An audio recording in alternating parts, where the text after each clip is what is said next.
Today we are joined by David Prutting, founder of Prutting and Company, custom builders based in New Canaan, Connecticut. And Dave has spent more than 5 decades building some of the region's finest, what should we say, contemporary, modern, I don't know, amazing homes.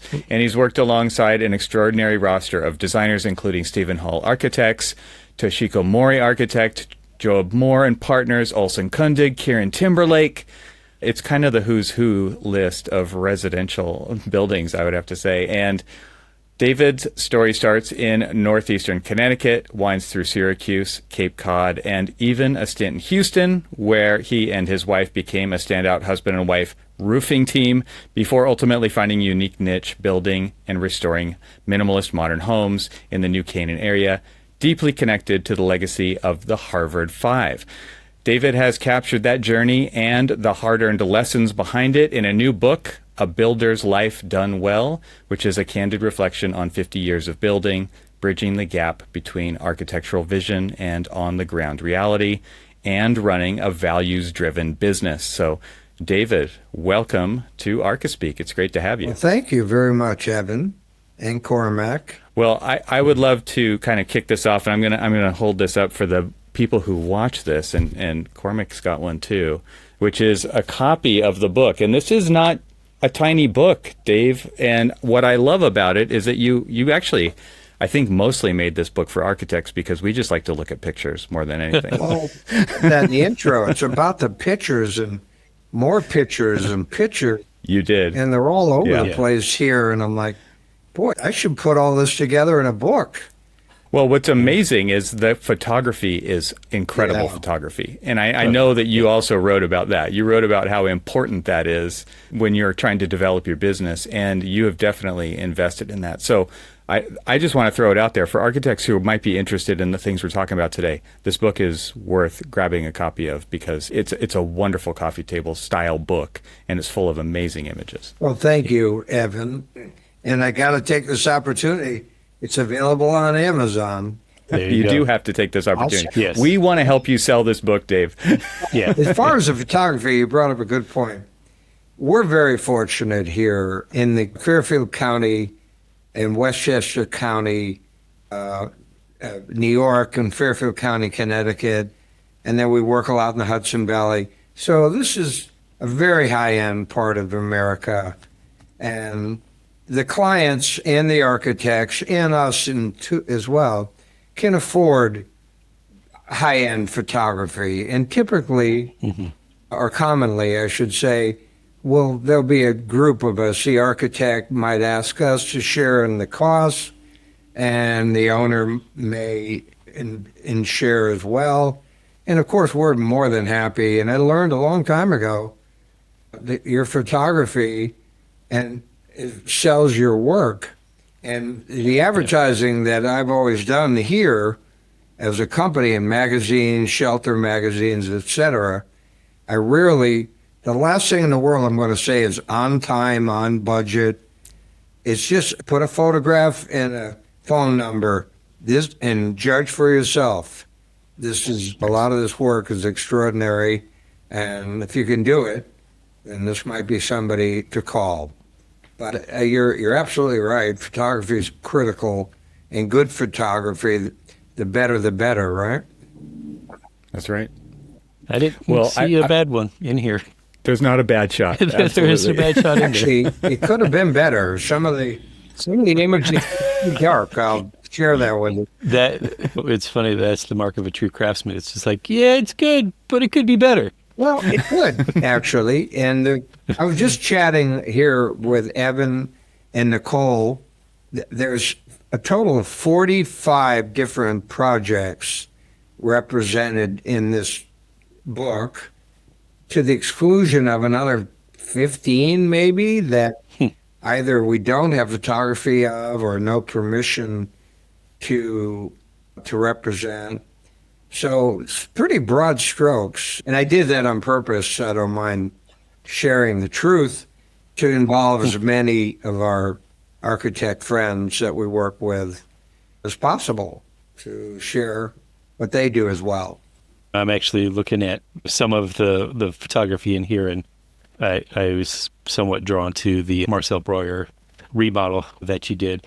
And Evan and I were up in the area where some of his houses are last year, an AIA convention, and then we just kind of took a lot of back roads and drove around some of those.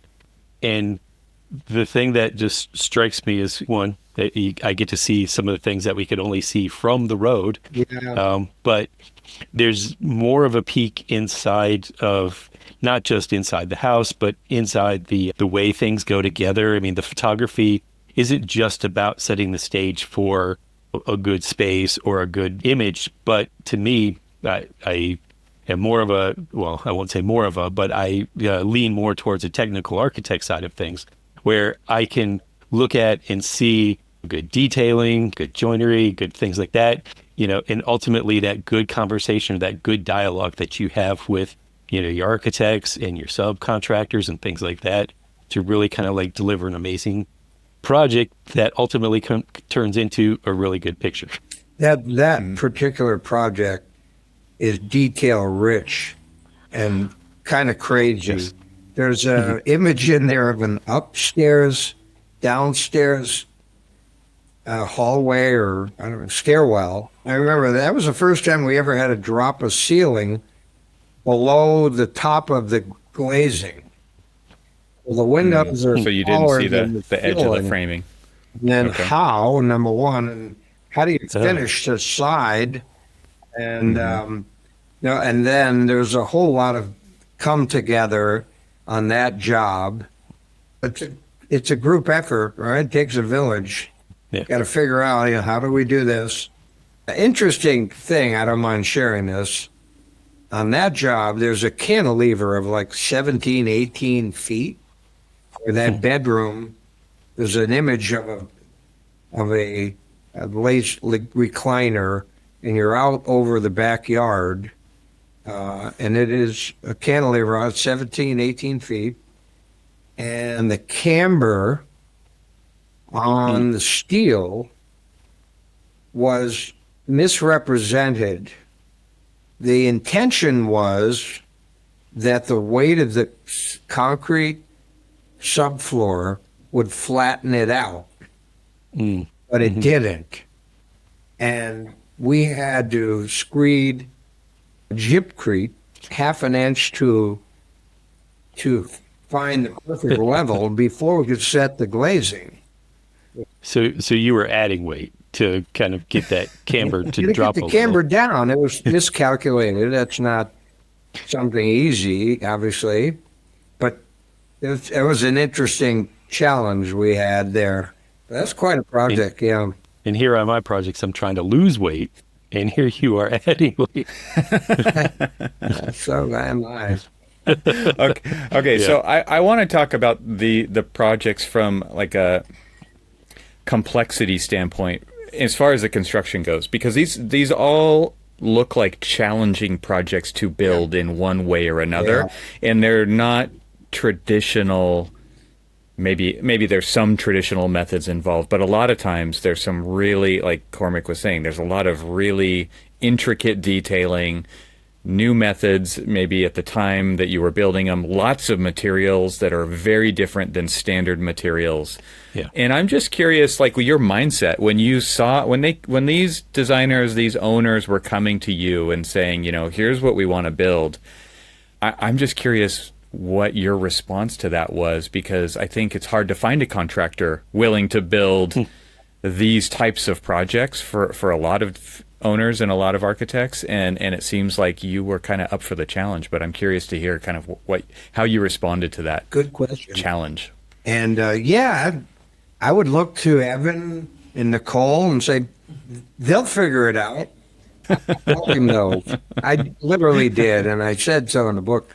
We live in an area where McMansions are built and make money for the builders. And again, we're in a very wealthy community here in Fairfield County, Connecticut. And I couldn't quite compete with the people that were doing those on a regular basis. So I welcome and look for the, shall we call them, unorthodox projects. And fine, we'll figure it out. He'll figure it out, or she'll figure it out.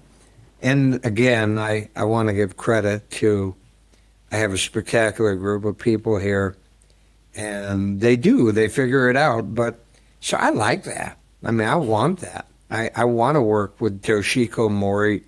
And Jim Cutler came into town, and we met him somehow, and we were looking at a project down in Westchester, and he said, "Hey, by the way, I have a job in the Hudson Valley, which is, I don't know, 100 miles north of here, 70 miles north.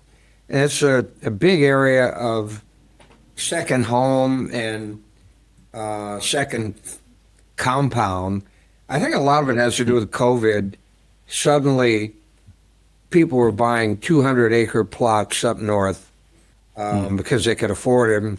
And they're like, plan B, if, God forbid, if something happens." So Cutler approached me. He goes, "Hey, I got this job up here, and I had a builder, but I don't think he's up to it, to be honest. Would you guys go up there?" And I'm like, "Sure." And he's tough. I talked about him in the book. He draws everything right down to the head of the nail. But it was fun, and was it a moneymaker? Not really. We always break even or better, but it was just fun. It's a challenge.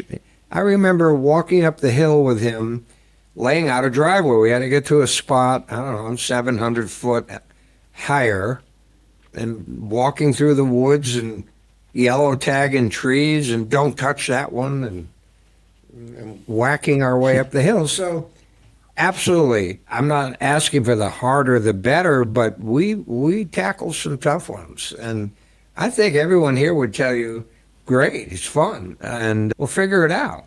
And we become part of a team. I would tell you that I've seen details that, like, we'll look at that somebody wants to happen, and we'll say, that isn't the way to do it. There's better ways to do it.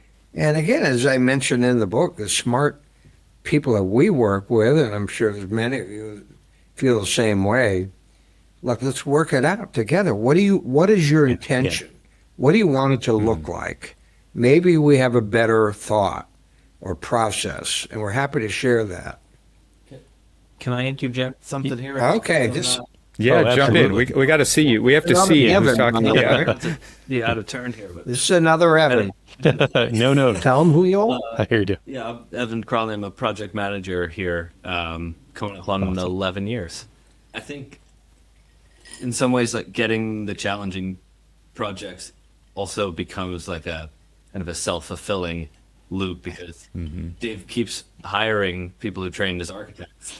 The reason I came here is because I saw the portfolio and said, okay, I want to go work there. I want to build those houses. And I think a lot of us arrived here the same way, and now we keep pushing to get more work like that, more architecturally challenging, interesting work. So I think it kind of has become a bit of a self-fulfilling thing. Dave started out finding this niche of these really interesting architectural projects, and then that draws in like-minded people who want to work on that very specific type of residential project. Yeah. Well, He's so a Pratt graduate, so he knows what he's talking about.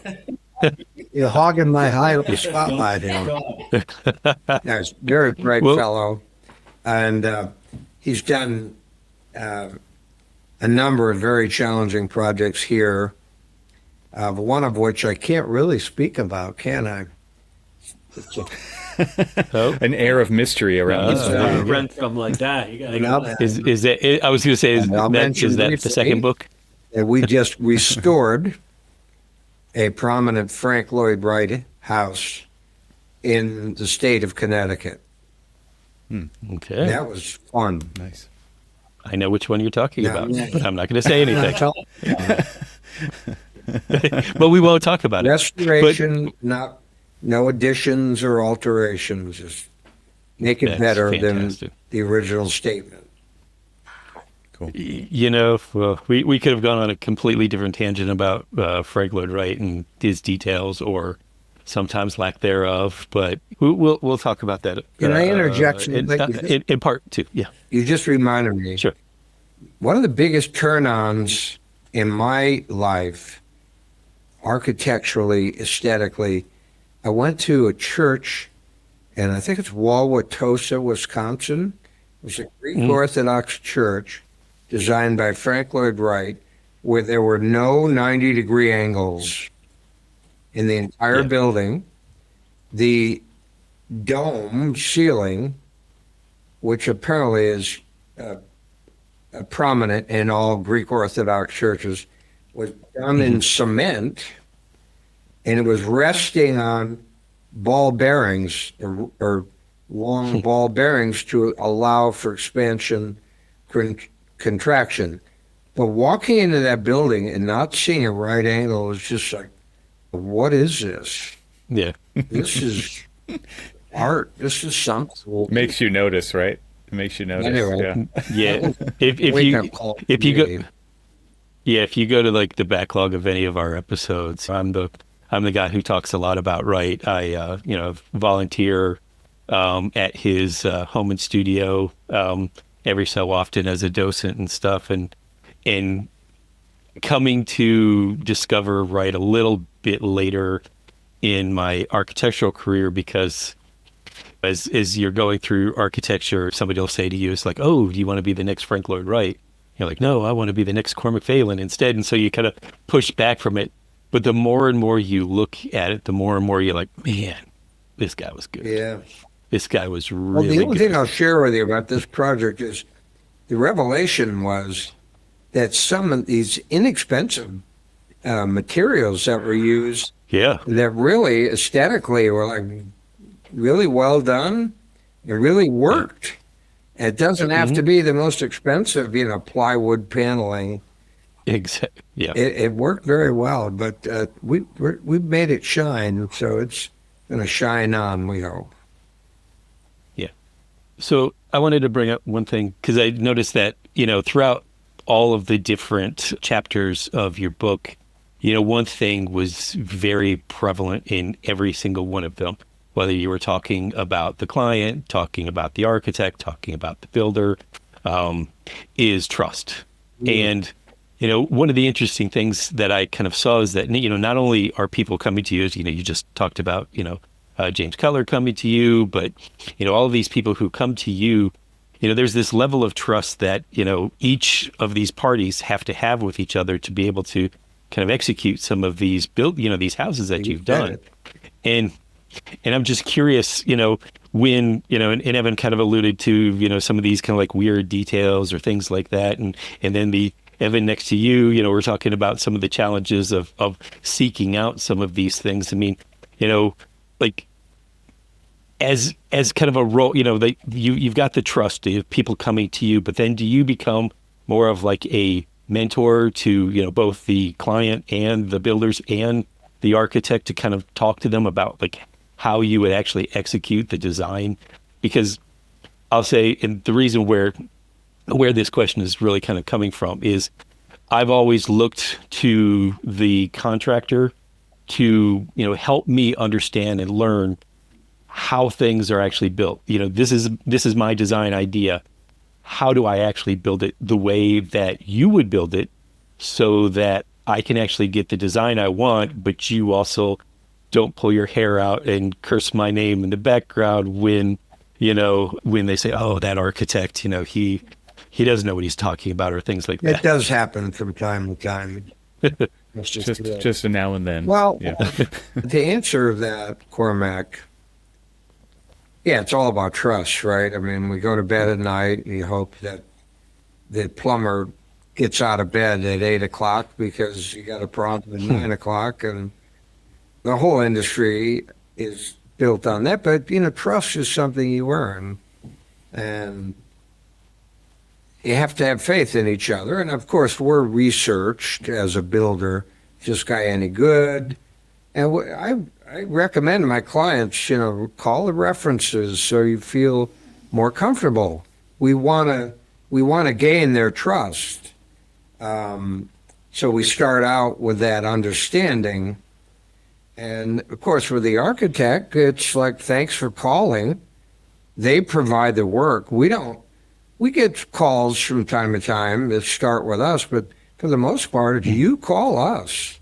And we're like, our job, well, thank you very much. And we want to take care of you and your client and earn your trust and hopefully more calls in the future. So that's my point of view right off the bat. That's our philosophy here is help the architect achieve what they want. Now, what do we ask for in return? You know, be decent, be civil with us. I tell my clients, if you're fair with me, you'll get it back fivefold. That's all I ask. Once in a while, we screw up. We go, we screwed up. Help me out. Or, we'll bid a job with wood shingles, and overnight, Canada will triple the taxes, and suddenly our $50,000 roof might be $150,000. Hey, I'm stuck. Once in a while, hat in hand, we go to the group. But, it's important that you brought that up because it really is a triangle of three parties with one goal, right? Right. And I tell the owner, years ago when I was a young guy and I got pushed around more, the owner would be like, well, Dave, you got credit. Why do you need the money? I'm like, your job is the money. My job is to hammer, and your job is the design. So there has to be an understanding of what each person's role is. And of course, I'll get this off my chest while I have you two guys. The AI, I for one, I never think like, oh, it's an equal triangle. No, it isn't. You guys work for the owner. So we walk into a biased situation, right? I mean, let's not kid about it. And we know that we know that we've gone through dozens of contracts that I never should have signed that I did because the client's attorney, locked us out. But it's a matter of trust, right? I mean, you have to say, as bad as this agreement might be, eventually or potentially, I like the guy, and he's not going to hurt me, and he wants his house, and I'll give it to him. And so it's a matter of trust, right? It's earned. It has to be earned, and it has to be maintained. So I hope that answers your question. Yeah, and I'll tell you, I mean, in my history, which is only half as long as yours, probably the most rewarding of any of the projects that I have are the projects that you have that true collaboration between all three parties. Yeah. I mean, you know that the product will be the best it can be, and everybody will be happy when they walk away from it. Boy, that's the goal every time. Yeah. And I'll tell you, we've done well with that, but it takes work, and of course, the owner, we respect him. I mean, he's the man. He's the boss. And his designated representative, the architect, we take orders from. It's aye, sir.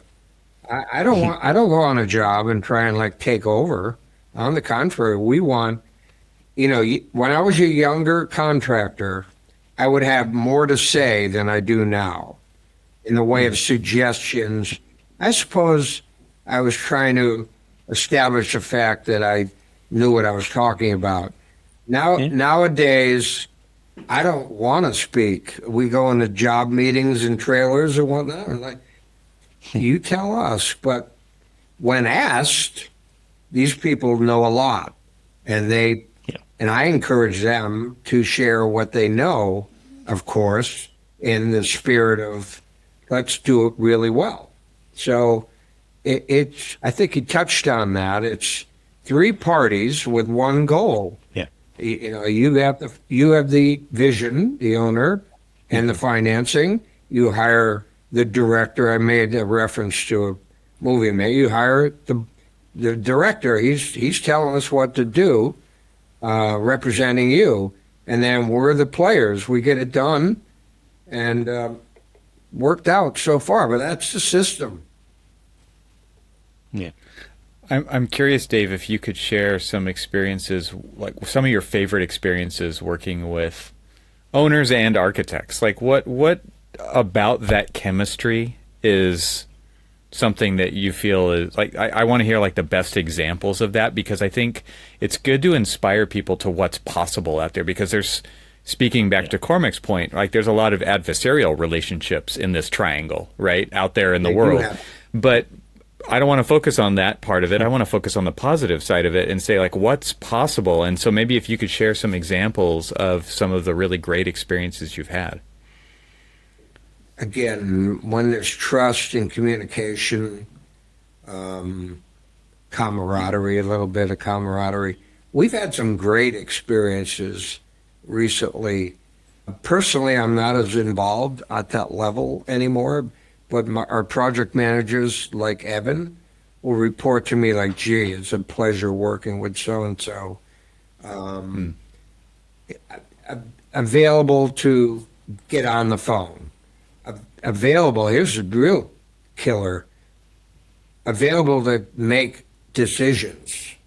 Like, we need to know. Yeah. We'll go on a job and an electrician's like, I'm here today and I'm here tomorrow. I need to know what's going on with X, Y, and Z. So we need a partner to say, okay, let me stop what I'm doing, or I'll get over there, I'll see you in an hour. That kind of partnership and help is, and we get it from time to time, or most of the time, I would say. It's difficult working with an architect from far away for obvious reasons, because you can't get there in an hour. But we do that, and that's our job. And I tell my people, your job is to help them, represent them. They can't get here, so let's figure out a way to communicate. We have an Australian client at the moment, and that's weird. That's like 14-hour time zone different. That's been going on for a couple of years. I'm going to turn this over to the young man next to me, because I bet you got an answer about working with a good partner. Oh yeah.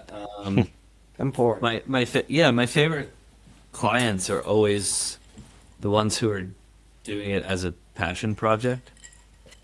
They all are.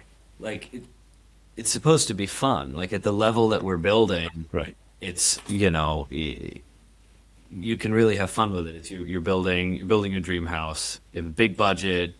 You've got you can hire a world-class architect, and so I find that the best projects come from having clients who are really engaged, who have an aesthetic point of view, or who have a strong point of view on what how they want to live, how they want their space to work. How about working with architects?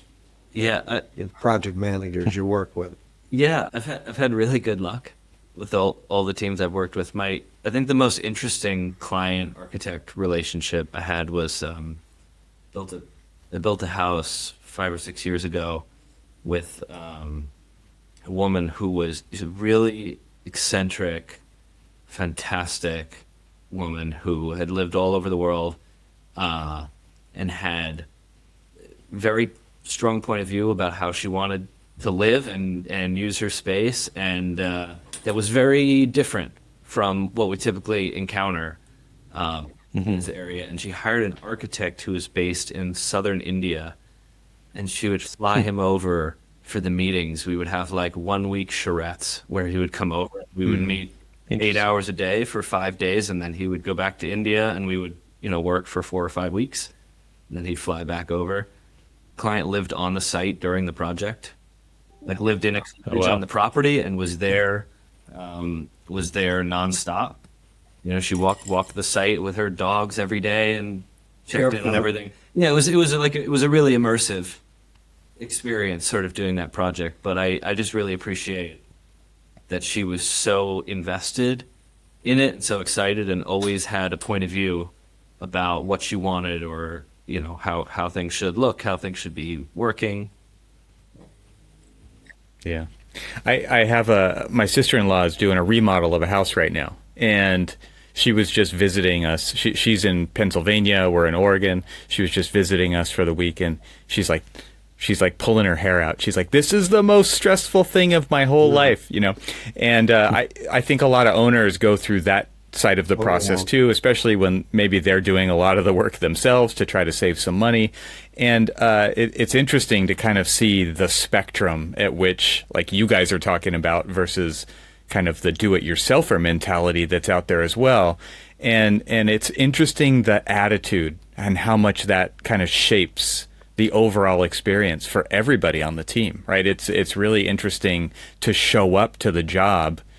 Like I keep getting this real teamwork sense from all of you, and like showing up to the job just kind of eager to be up to the challenge and to get stuff done. Absolutely. And that to me is I mean that I think there's a lesson in there for people who are in this industry. It's like that's a really great kind of just outlook and something to bring to the project. For sure. And it's not easy.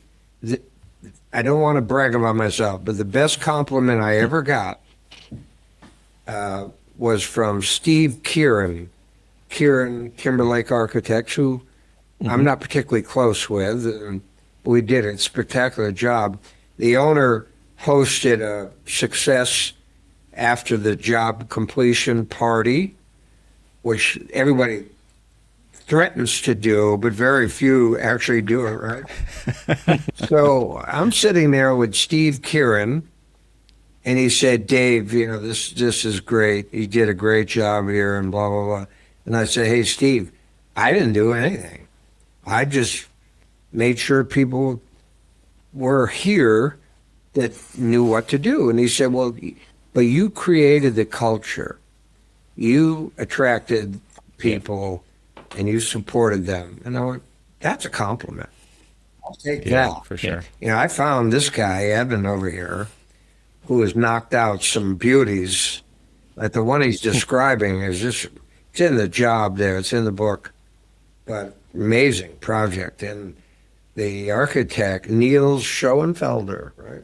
Amazingly talented guy, and you know, soft-spoken and understanding and very good listener, which I stress to people here. I go, it's important that what are the client, what are they saying? What do they want? And if that's really what our role is, to listen. What do you, Cormac, what do you want out of this detail? What are you looking for? So it's important that we really pay attention to what we're being told, because we're not the creators. We're the finished product. I have a theory about that. Okay, we got a theory about that. Good. There you go. Yeah, I have a theory that because we see a lot of plans from a lot of different architects, and I feel like the stranger the floor plan is, the weirder the floor plan is, actually the better the architect was listening to their clients. Because if the clients wanted a typical floor plan, they would just go buy a house that's already finished. No, sure. Right? And so we see a lot of really unusual floor plans, and like it's great then to meet the architect and to meet the client and to kind of, as you do the project, begin to understand how they arrived at that design solution. Right. So I think a lot of the most talented architects will end up creating some really, really unusual projects in that way. Okay. So He's stealing my limelight here. well, so you know, No, he's great. you've said, Dave, this a couple of times, and even Evan, you've kind of mentioned this, that, and you've downplayed your role, that you know you're just personal making role. somebody else, Yeah. right, but you're making, you know, you're just bringing somebody else's vision to it, and I've always, you know, found that, you know, it's you know, you actually are the one who has the bigger role, because sometimes, not all the time, you know, or at least, you know, egotistically, you know, architects want to think, oh yeah, my set of drawings is perfect. Here you go. You know, just enjoy it. It's easy to build this. And then obviously, through the, CA process and the, constant back and forth with RFIs and everything else, you find out, oops, they weren't as perfect as I thought they were. And honestly, it's that symbiotic relationship between, the architect and the builder that really actually makes these projects come to fruition, the way that we really want them to be.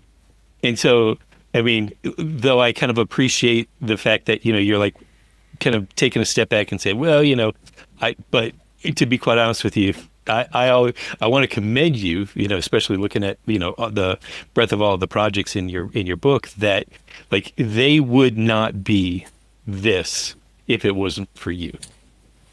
Yeah. Well, thank you, Cormac. I don't know that I agree with that. There's plenty of good builders out here, especially in our area. We have plenty of competition.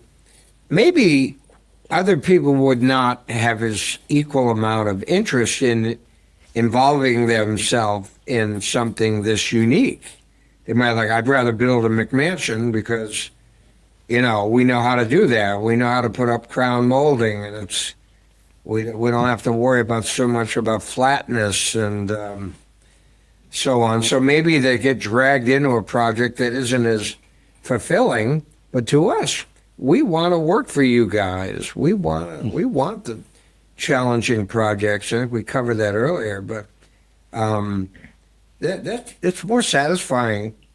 Well, it's also more the people that hire these type of architects. They want to create something cool. I mean, the house in there, the house in Ghent. What a great client. I mean, I won't mention his name, but a major player, world of advertising.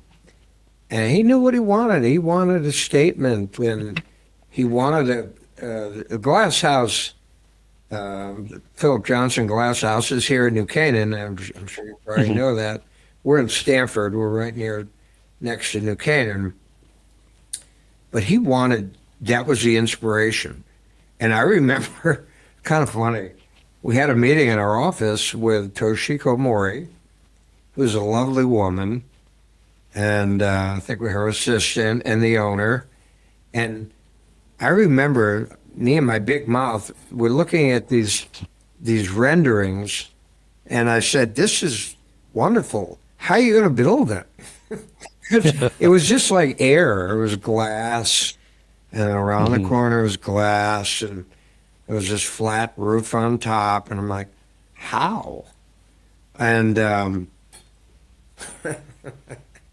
nobody laughed except me. Yeah. But we built it. We got it done. Because they're looking at it, it's like, isn't that a question for you? Yeah. We got it done. So that's what a contractor does, right? And you put the pieces together. Well, both Evan and I, have taught architecture in the past, and I'm currently teaching. And one of the things that I try to, espouse to my students is architecture is a team sport. And when I mean it's a team sport, it's not just the architect, it's the client, it's the builder, it's, all of the, consultants on the architecture side of things, it's all of the subcontractors on the builder side of things. And so that's when, when I talk about like projects of like this caliber cannot get done if it isn't a team effort. Agreed. Yeah. I totally agreed. Speaking of teaching, I have a recommendation. And, Yale Architecture is up the street here, and I've heard of it. Yeah, and we have a few, actually a number of architects that we've worked for who were part of the faculty there. Wasn't Martin Finio part of the faculty there? Anyway, suggestion is when you get to senior thesis or whatever, when everybody's like, well, this is what I want to build, and they have a little model and drawings, bring a really good builder in. You walk around and go, how the hell are you going to do this? You can't cantilever, 30 feet. It looks good, but you need some construction rationality, right? Yeah. So find a good builder as a consultant to help teach architects about practicality. I've met a few yeah, architects that work, done carpentry and framed houses, and yeah, that's wonderful. It's not a requirement for your industry. Um, what? In a way, it should be sometimes because, understanding how things go together, so that when we entrust our Yeah, designs to you, that it's something that's it, buildable. it's I mean, it's better, but it's not a yeah, requirement. yeah, That's our job. Remember the right. triangle. You're like, this is Yep, what I yep, want. yep.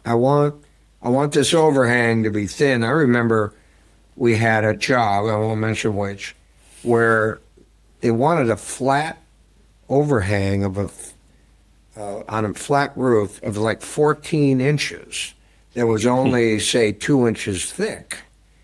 Like, how are you going to do that without steel or, you know, there was drawn something like a 2 by 10 or something, Douglas fir frame lumber.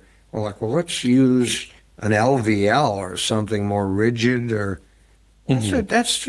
that's your teamwork. And this Yeah, young yeah. architect assistant wasn't insulted by the suggestion.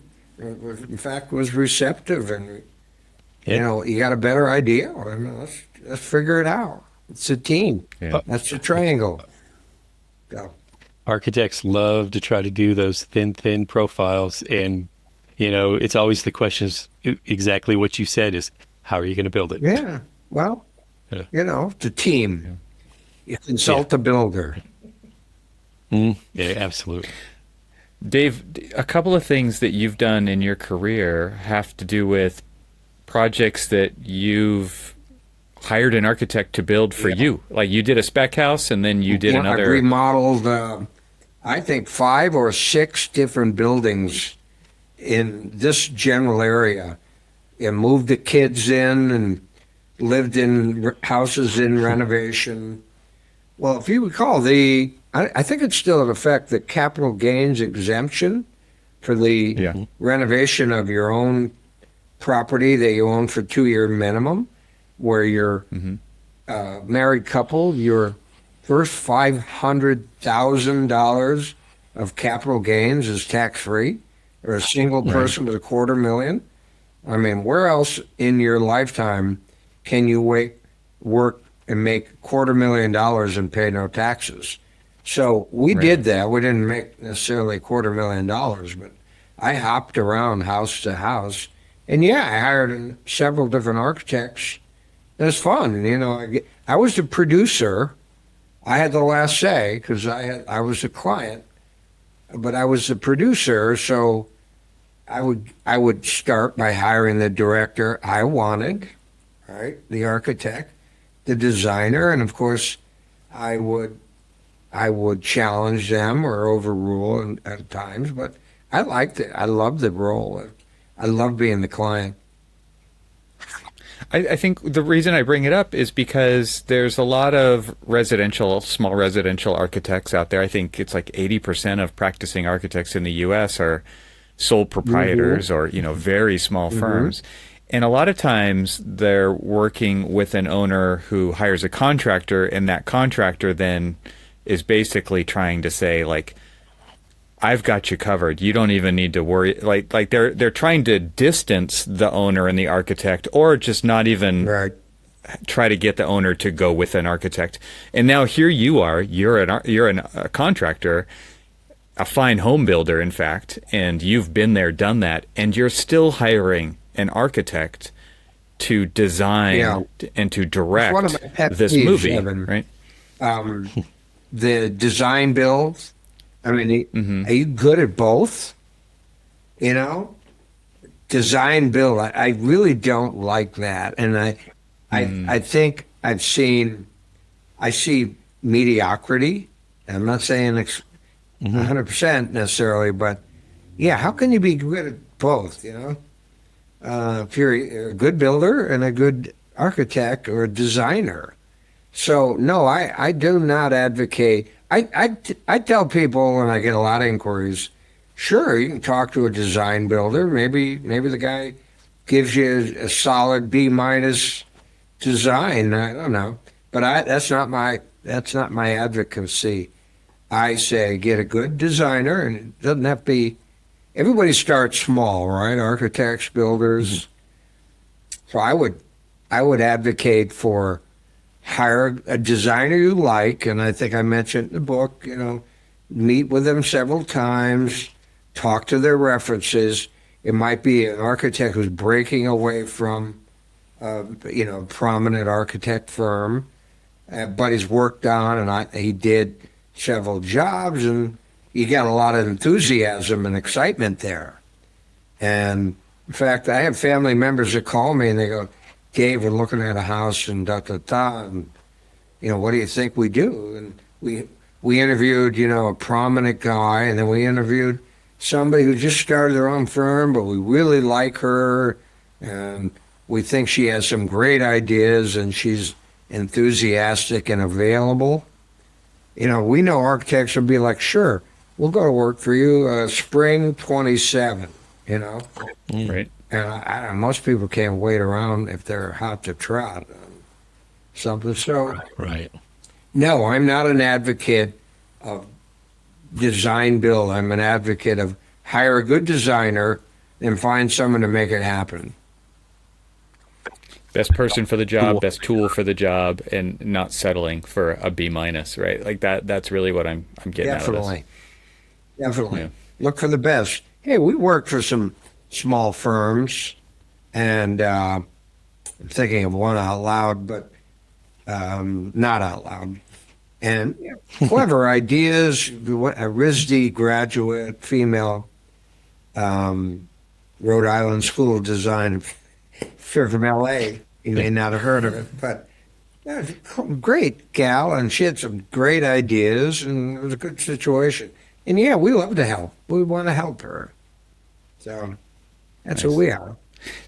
So the projects that you had built for you and that you built yourself, I mean, can you just talk about what it's like to actually go through that process and then live there? And I mean, I know you've kind of gone from one to the next, and this has been a process for you, but like, just what did that add to your experience, to your life? I'm curious to hear, because you actually you put your money where your mouth is when you do something like that. And I made some money too, but a ton of fun. I love it. I do what I'm told here and what I'm told there, and da, da, da. Then I get to be like, I don't want a wood ceiling. I want this, or I want to do some funky joinery with hardwoods. I'm pointing out over here, I have this cabinet that I had made. It's Bubinga doors, which is some kind of African rosewood, and a Wenge frame. It's just fun. Ridiculous amount of wood and incredibly heavy, like immovable. But it's so what? I can afford to have fun. So, yeah, I dig it. I love it. And of course, I was married for many years. And my wife, God bless her, I would be like, I want green. She'd be like, what? I hate green. And there'd be an architect in the room with us, listening to us fight about yellow and green. We got through it, and yeah, I'm smart enough to know that you guys are schooled on things that I'm not. I have a sense of joinery and what's the right word? Structural. Sometimes I think I know more than structural engineers, but I don't. But I know a lot. So, our input in that environment would be, look, you don't have to draw an electrical plan yet, or I don't necessarily want to pay for a structural engineering plan yet, perhaps. Certainly not mechanical. We'll figure it out. Design, build, with a good mechanical contractor, and we'll go through the house with you and say, well, they design systems, right? Who's better than that? Side journey here. Another pet peeve of mine is the mechanical engineering that sometimes involved in these projects. Yeah, it's like a structural engineer. We've seen plans for 6-inch thick garage slabs. 6 inch? you know? I mean, it's overkill, right? Overkill on heating, cooling, Yeah. overkill on structure, and it runs up the cost. Yeah. And I don't, now I'm on a tangent. Look out. Yeah. Do it. Do I it. don't like to mix steel and wood. You know, as a carpenter, you got to flitch plate, you got to drill holes, and da. How about 3 LVLs? And certainly, I mean, sometimes it's required. I don't know that it's not, but I don't like mixing the two. Plus, it causes delays in construction, waiting for the steel guy, or he'll be like, "Oh, I'm waiting for that," and rather than put it all together. So, if you can design all wood or all steel, it makes things simpler for the builder. It isn't always possible. We understand that. So I forgot the question. drinking scotch here, too. There you go. Well, you know, It was worth it. But no, I enjoyed producing my own projects and making money whenever possible. Well, your book is divided basically into 3 sections, right? And what I love about the way that you kind of laid it out is you're actually giving advice, and then you're filling these sections with images of amazing projects that aren't necessarily pertinent to that advice. Like your projects are projects, but then you've kind of split it up in this nice way. And you're giving advice to clients, so you have a section for the clients, you have a section for the architects, and you have a section for the builders. And I actually really appreciate that about it. And you didn't write a ton of stuff in this book. So again, this is the perfect book for architects because we like to mostly look at pictures. But I did really appreciate the kind of advice that you put into the book. And it really shows that you are a team player in that way and that you do care about the outcome and that everybody has to play their part to achieve that. Yeah. I think there's something in here because as an architect, I'm actually paying more attention to the for the clients and for the contractors part than I even am for the architect's part, which is going to be me as your audience. But because I want to learn something about what you've learned about how to work with clients, and I want to learn something with how you want me to work with contractors, right? So I felt like that was a really cool aspect to the book. Yeah, no presumptuousness. I don't have all the answers by no means, but I have some answers. I have an experience, and I'm more than happy to share. I've been in the room with, I've seen some really ugly situations where wealthy owners I've been in the room while they're scrutinizing a dignified, particularly dignified older architect's bill in front of me, inappropriate. Come on. And of course, then he turns it around on me. Well, what do you think of his extra bills? And so, I've had a lot of experience. I'm happy to share, certainly. And we still get a lot of calls here from people contemplating buying a lot and building a house. I actually I got a published magazine article where basically the theme was, don't even think about building new around here. Right. Because, first of all, the land that's left is not great. Naturally, all the best lots in wherever you guys live is probably taken. Who would take anything but the best they can have? Second of all, the regulations, like in this area, and I'm sure everywhere around the country, are just getting more and more stringent. We're like, what? We can't dump water on the ground anymore. We gotta percolate it back into the ground. Okay. And that's expense. Engineer for this, engineer for that, add it to the plan. It's very difficult for people to be able to afford their dream, which is how I got in the business. We all were like, well, we have a dream about building our own. I see one of your flipping through your recent podcasts, and one was titled "Why Architects Can't Build Their DIY, Their Do-It-Yourself I get it.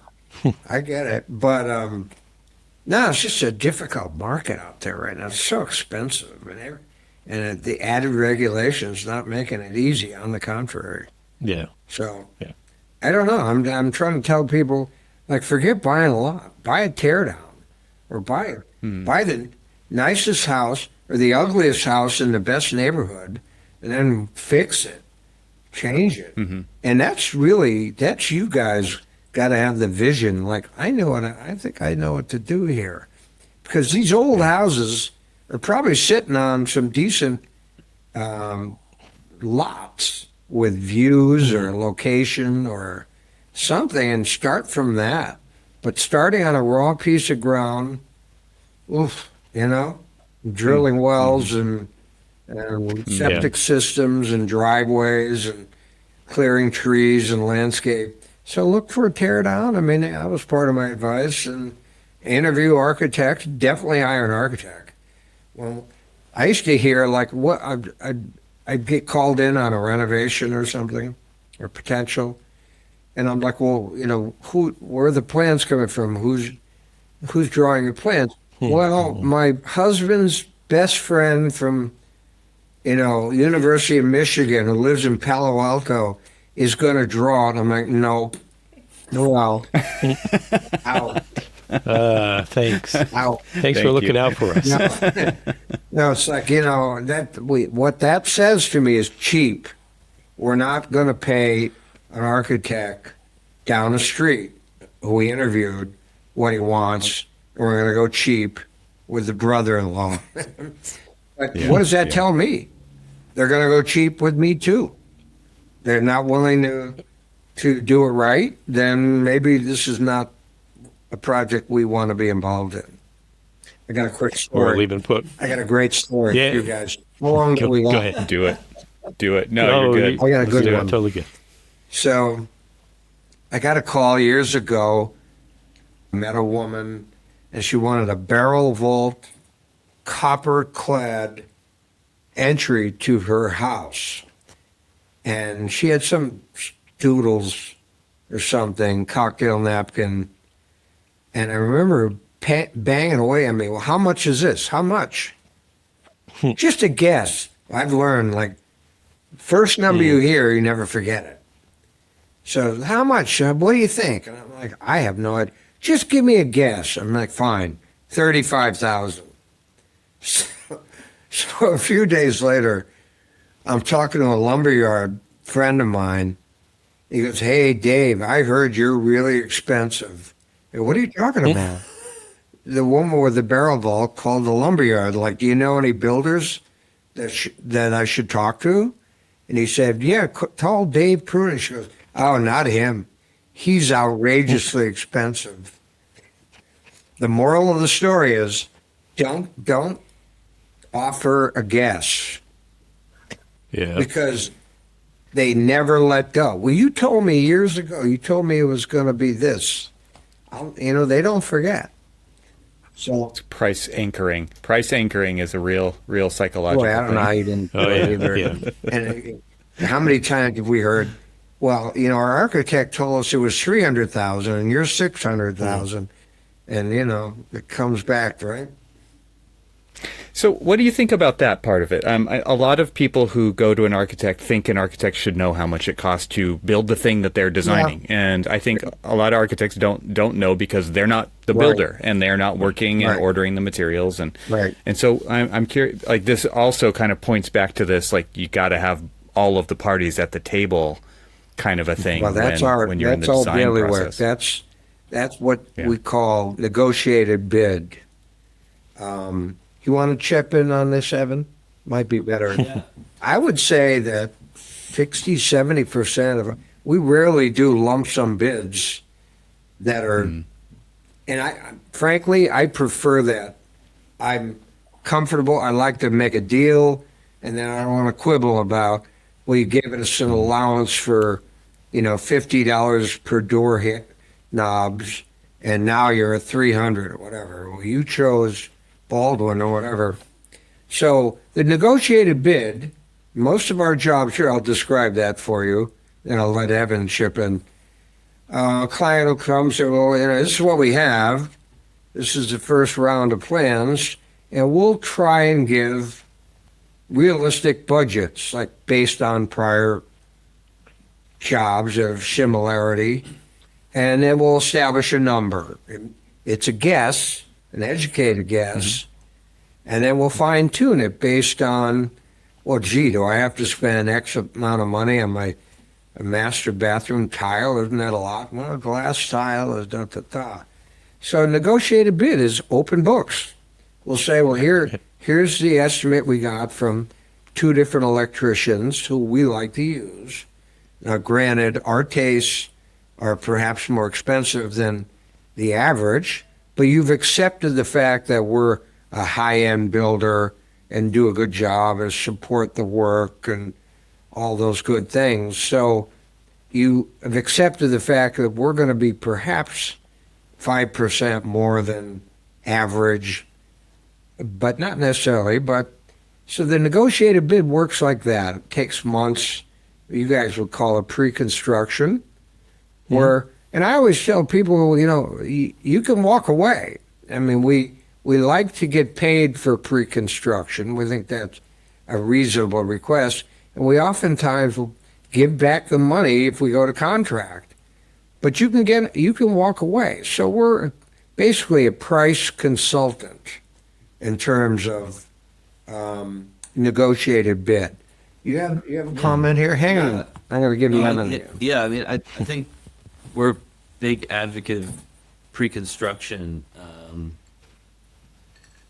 also because we've seen our share of projects that, we get brought in to bid on a 100% CD set, and the client is ready, ready to sign a contract and get started. And then the bid comes back at, 8 million, and the client said, oh, my budget was 4. Right. Yeah, and it's like, right. well, Right. you wonder how the design got that far and all the way through construction documents Right. without checking like the base budget assumption. So we're a big advocate of doing pre-construction, because even on a limited set of drawings at the end of schematic design, we can look at a project and give you a total plus or minus 20%, right? Yeah. And that's a big margin, but it also is very useful in making sure that you're not 50% over your budget. Yeah. So, Right, we can give you that Exactly. range, and you pay a modest amount for pre-construction services. We give you that range. You say, great, this is, I want to shave 10% off, and I want to go to construction documents with that target in mind. Right. And I think that Yeah. the projects that we started in pre-construction, we all, you can walk away at the end of pre-construction. Yeah. Clients can, but they never do. No, But they never do. The percentage of pre-construction that goes to contract is so high, because by the time the construction documents are done, everybody is, everybody's working well together. Everybody's excited about the project, and things are ready to go. That's what I tell the clients. I go, during this process of negotiated bid, pre-construction, you're going to get to know the people you're going to be working with. You're going to gain confidence, and then we segue into a job we figured out some stuff in advance, and these are all big jobs. I was thinking about it when I listened to Evan, but my advice to architects at whatever level, if they're the answer to your question, like, well, how much is this going to cost me, Evan, should be, well, let me take our plans, our tentative plans that you've approved that you like. You're not committed to anything other than paying me for my time or whatever. And let me take it to a couple of builders that I know that I like, or perhaps someone you have heard about. Somebody built my neighbor's house, they're great. My neighbor's raving about them. Fine. Let me take it to a couple of people for some round estimates to make sure we're within 20% of your budget by getting some feedback, because you don't know. You don't know the cost of lumber and all the things that are pertinent That would be my advice. That's how you approach that. By the way, the modern stuff's a lot harder to bid Oh, than yeah. the traditional stuff. Sure, they know that. Yeah, yeah, yeah. Do you tend to get any pushback when you're talking about that, that pre-bid process? I mean, because, what I see is, value added to the project because, as what Evan was saying about, getting to, the 100% CDs and it becomes, 8 million instead of 4 million, and so now you're basically taking a hatchet to a project to get it down to 4 million rather than, going through the process of this pre-bid process so that you are actually seeing where, you might elevate over the budget, and where you can kind of like rein it back in. And so, do you have a hard time selling that kind of like that service to potential clients? Yeah, I think the smart clients know, but the people who are talking about money all the time from day one, yeah, they don't. They're like, what do you mean? I got to pay to get a bid? I can get 3 bidders out there tomorrow. Okay, well, that's a bad sign again to us because that's not wise. Right. You hear the stories all the time about the low bidder blues. Oh, this guy told me it was only going to be blah, blah, blah. And then, oh, you didn't detail the nail heads, and that's extra, and you didn't say we had to drill a well, whatever. So, I think that joint pricing approach, and it's not a science, and it's like we do cost plus. I don't like cost plus, personally, but how else do we do these jobs? We don't know necessarily. And I mentioned in the book, so many of these jobs start way before they should. But then again, waiting for a complete set of detailed plans where you have specified the doorknobs, the bath tiles for 3-4 bedrooms, and given us all the data to get a specific bid. I mean, that's a lot of work, and they got to pay you to do that. So that's where the allowances come in, the budgeting. But it takes, but architects, like anybody over experience, and I know a couple of people who will post completion calculate, the square foot costs for this type of job, and their books galore and all that. We don't trust anyone that does estimating, by the book, because all our projects are unique. They're one-offs. Yeah, they're one-offs. Most of them are, and therefore we develop the bidding and the budgeting here, and then how do we sell it? Well, what it is. Again, we have a markup, we have a fee, and we have management to pay for, but the cost is the cost. You want XYZ bathtub, it's, $4,238.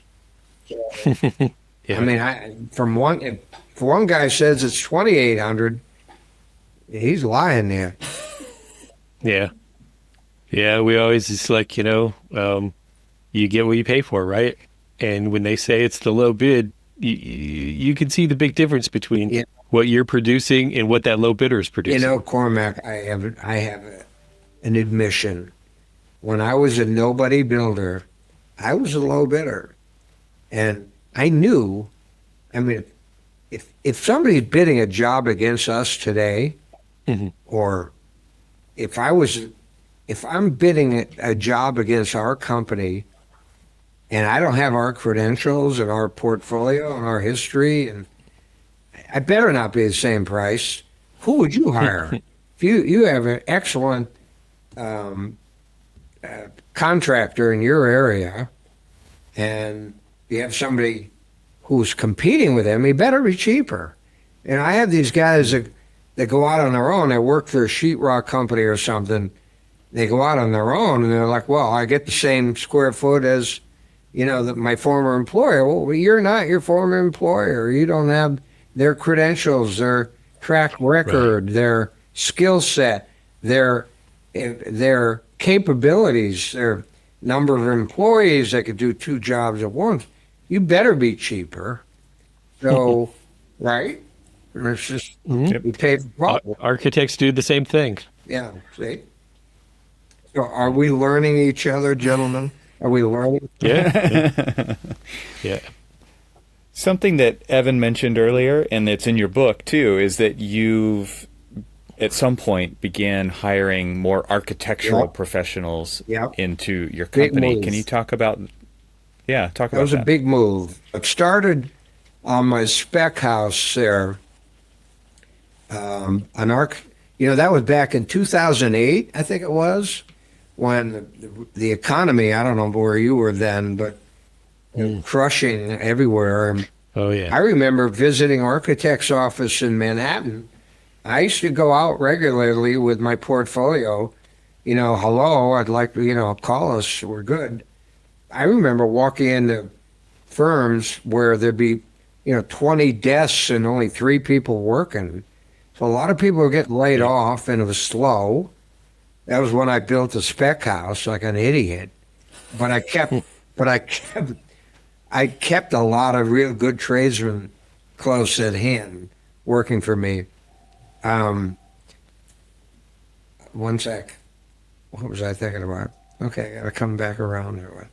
And the phone is distracting me. Um, Hiring architects. You were Yep, thank you.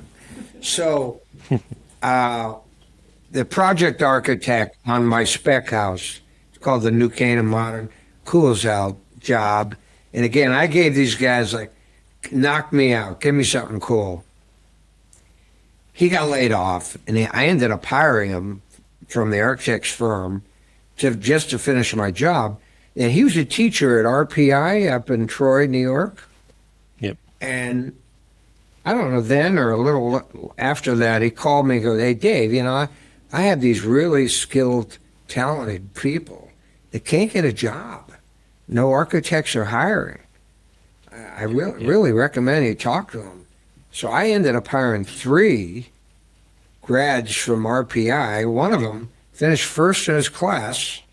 He looked like a plumber, pants hanging down, and yet he was brilliant academically. And I threw him on a construction job with one of my best carpenter builders buddies, and he was like the lumper. And I'd asked my friend, how's this young guy? I go, "Kid's good. He's smart." So he became a PM or a job supervisor for us. And I brought in 2 young females into the office, one of whom is still working for us. She lives in Colorado and works remotely. And it was the smartest thing I ever did. Then a year or so later, the same guy said, "Hey, I got another person I recommend." Boom, grab him. Improve.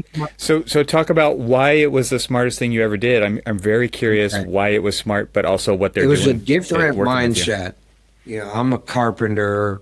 I work with other carpenters, but suddenly I had someone that could talk to you guys and talk to your language and say, "No, Dave, what they want is this and that."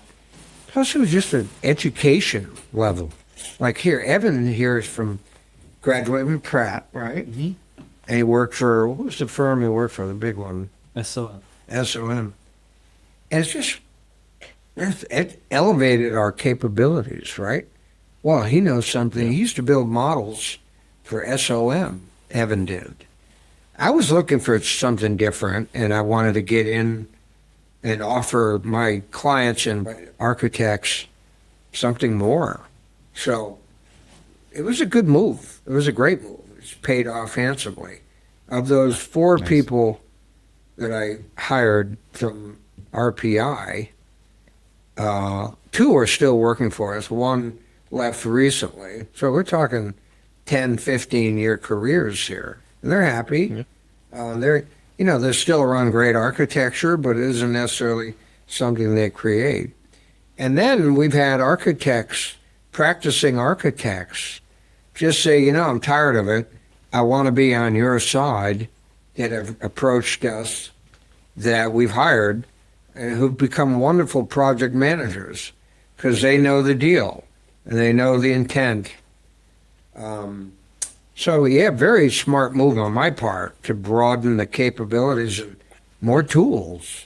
It's like I tell people around here, like our assets and our tools are people and what they can know, or like they can find out. So I tell people, just find out. You know, if somebody says, "Hey, what color, am I limited to in this da da da?" Well, I don't know, but I'll find out and I'll get back to you. So just broadening our skill sets and broadening our tool base. Can I add to that for a second? Sure.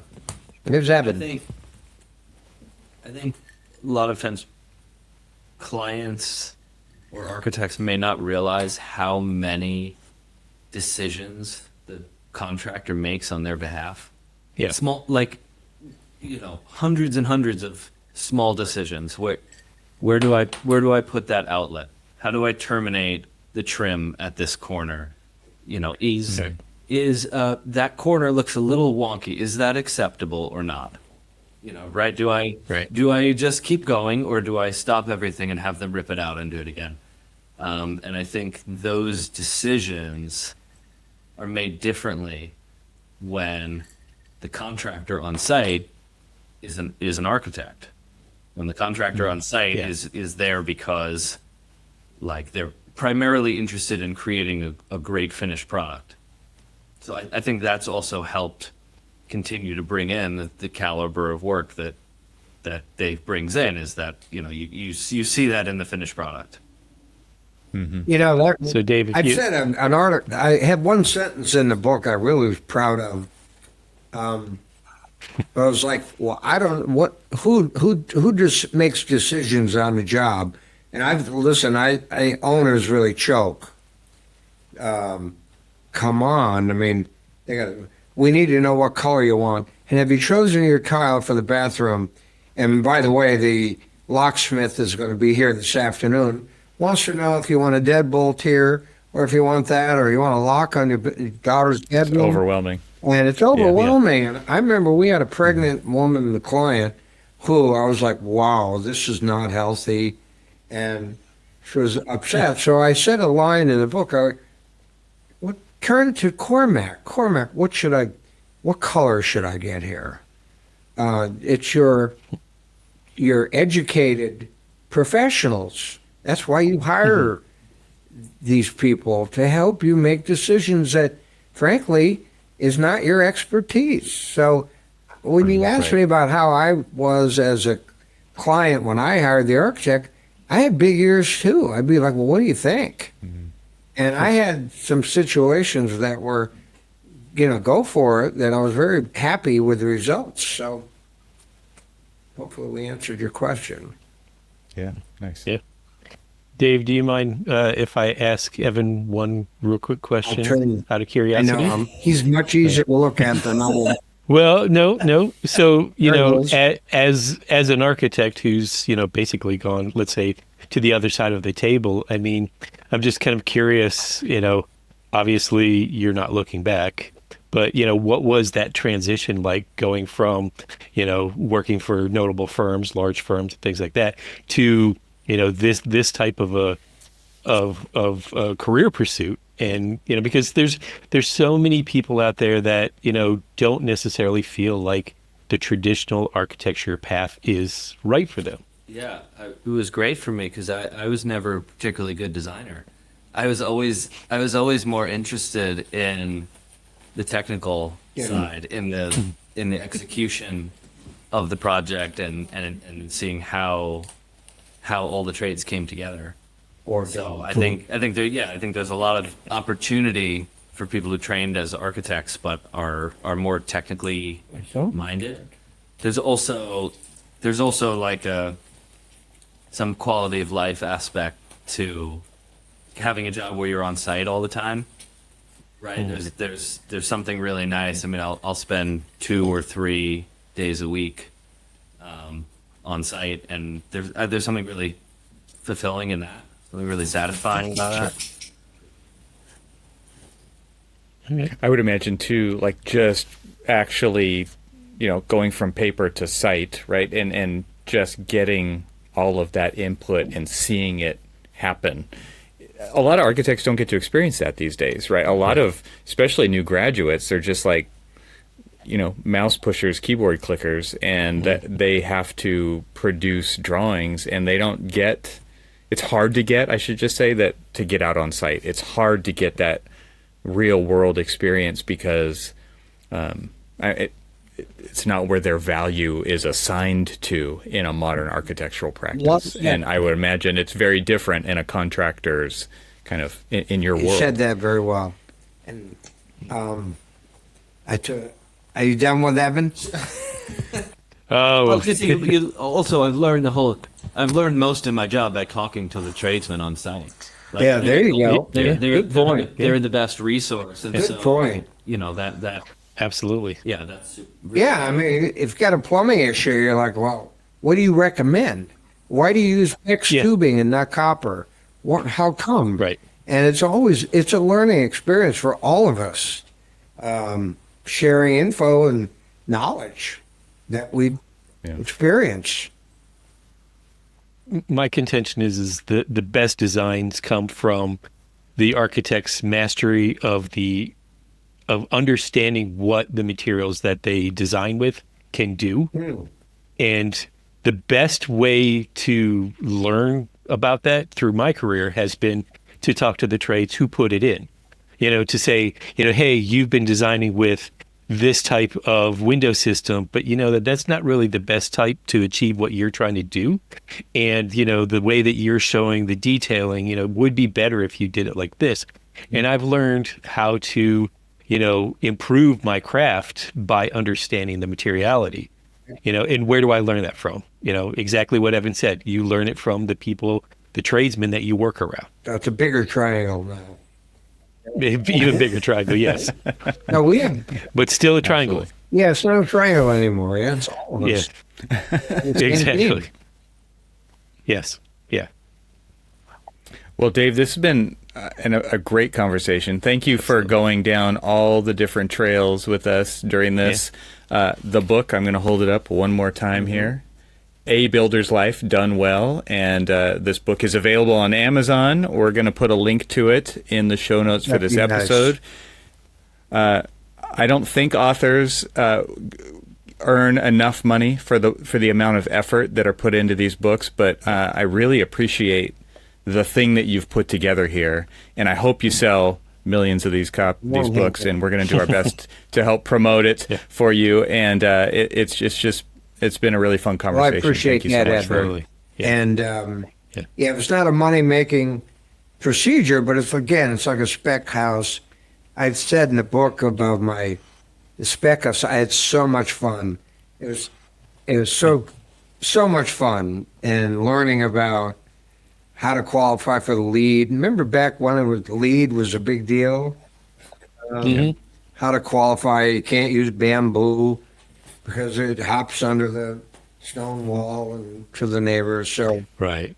no, listen, I always knew I had this niche of Stephen Holt can produce a book of Stephen Holt designs, and he's cool. I got to meet him a couple of times, and that's great. But I can show you, Evan Troxel, Cormac books and their work and this guy's work. And again, the photography, because of these people, they invest in the photography, including us, is great. So I was like, I gotta, kind of put this together. Well, Gotta make we'll a do thing. phase Yep. 2 in a couple of years. Amazing. Well, we hope to be able to feature that as well and have another conversation with you. Thanks once again, Dave. This has been a fun conversation. Thank you both. Thank you very much. Thank you both.